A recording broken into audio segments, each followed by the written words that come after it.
جب نجران کے عیسائیوں کے ساتھ مباہلے کا وقت آن پہنچا اور اللہ نے قرآن میں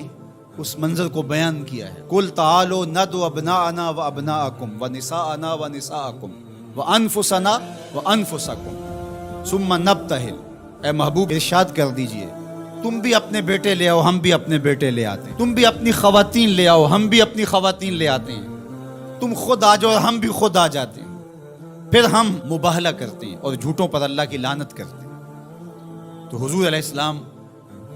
جب مباہلہ کے لیے نکلے، نجران کے عیسائی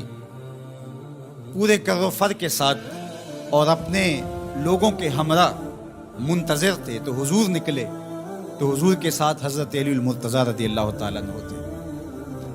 آقا کریم کے ساتھ حسنین کریمین تھے اور سیدہ فاطمہ رضی اللہ تعالیٰ عنہا تھی۔ اس طرح کہ حضور نے حسنین کریمین کے ہاتھ تھامے ہوئے تھے اور پیچھے سیدہ فاطمہ تو زہرا رضی اللہ تعالیٰ عنہا چل رہی تھی اور سیدہ فاطمہ کے پیچھے حضرت علی المرتضیٰ چل رہے تھے۔ حضرت فاطمہ پردے کے حصار میں تھی، لیکن اس کے باوجود عورت کا باہر انتہائی مجبوری کی حالت میں اللہ کی توحید کی گواہی دینے کے لیے نکلنا بھی پڑا۔ تو اطراف میں بیٹے ہیں، سامنے باپ ہے اور پیچھے شوہر ہے اور ماحول مدینے کا ہے، سارے چاہنے والے اور محبت کرنے والے ہیں، اور یہ شہزادی کونین وہ ہیں کہ اگر یہ گھر سے نکلیں تو کائنات کی آنکھیں خم ہو جائیں اور پلکوں پر پردے آ جائیں، لیکن اس کے باوجود جب نکلتے ہیں، بلکہ میں نے کہیں پڑھا کہ آپ کے قدموں کے نشان پر حضرت علی المرتضیٰ رضی اللہ تعالیٰ عنہ قدم رکھتے کہ قدموں کا نشان بھی باقی نہ بچے۔ عورت کو گھر سے نکلنے کے لیے یہ ایک ضابطہ دیا کہ بامر مجبوری عورت کو گھر سے نکلنا بھی پڑے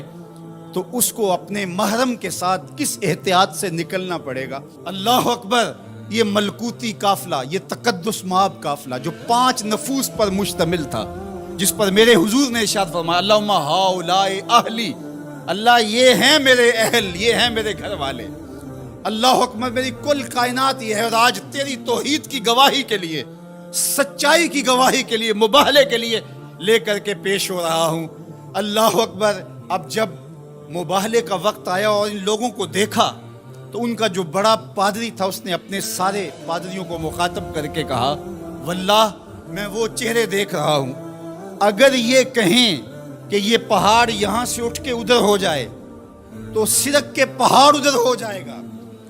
اور اگر تم نے ان سے مباہلہ کر لیا تو میں یہ یقین رکھتا ہوں کہ کوئی عیسائی باقی نہیں رہے گا، اور اگر اپنی بقا چاہتے ہو تو پھر راستہ بدل لو اور پتلی گلی سے نکل جاؤ۔ اور وہ بھاگ گئے، کیوں کہ یہ وہ تقدس مآب چہرے ہیں کہ اگر یہ پہاڑ کو کہیں اپنی جگہ سے ہٹ جا تو پہاڑ بھی ہٹ جائے گا، ہمالیہ بھی اپنی جگہ سے سرک جائے گا، اور انہوں نے اگر بد دعا بول دی تو تمہارا نشان نہیں رہے گا اور تمہاری نسل باقی نہیں رہے گی۔ میرے ان جملوں پر اور میری اس گفتگو پر تھوڑی دیر ٹھہر جائیں۔ انہوں نے کہا کہ اگر انہوں نے بد دعا بول دی تو کوئی عیسائی موجود نہیں رہے گا، اور انہوں نے آل رسول کا حیا کرتے ہوئے مباہلے سے پسپائی اختیار کر لی۔